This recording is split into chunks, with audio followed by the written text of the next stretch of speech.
Ça fait quelques mois que la relation avec mon conjoint est extrêmement tendue. J'espérais que ça allait s'apaiser avec le temps, mais ça n'a pas été le cas, au contraire.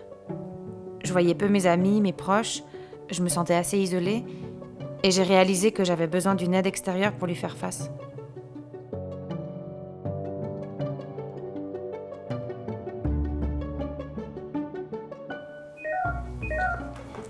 Permanence juridique téléphonique de F Information, bonjour.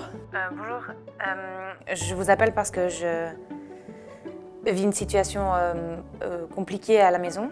Mon conjoint est souvent violent et agressif avec moi. Il y a des informations auxquelles j'ai pas accès, par exemple mes comptes bancaires. Bref, je suis un peu perdue. Oui, d'accord, je comprends.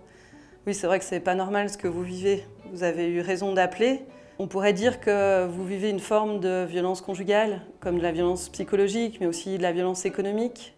Moi, ce que je pourrais vous donner comme premier conseil, là au téléphone, c'est de contacter l'association AVEC, qui peut vous fournir un soutien psychologique pour que vous puissiez commencer à parler de ce que vous vivez. Et puis si jamais la situation à la maison se dégradait, il ne faut surtout pas hésiter à appeler la police, parce que c'est pas normal ce que vous vivez, c'est pas légal. Les situations les plus fréquemment rencontrées dans nos cadres de consultation à F Information sont des situations qui touchent aux droits de la famille, spécifiquement les divorces, les séparations, les questions qui touchent à la garde des enfants. Mais on est une association généraliste, donc on reçoit toute personne, des femmes majoritairement, qui rencontrent des difficultés dans leur vie. Donc en général, la question initiale découle d'autres situations qui touchent les permis de séjour, le droit du bail, les assurances sociales, mais aussi les questions notamment de violence conjugale. On a pour principe à F Information de prendre la personne là où elle en est, sans jugement, et on sait que dans les situations de violence conjugale, ça met du temps pour pouvoir se sortir de cette situation, et nous, notre objectif, c'est de remettre du cadre légal dans ces situations pour pouvoir ensuite retrouver la confiance pour agir et sortir de l'isolement et des situations d'emprise.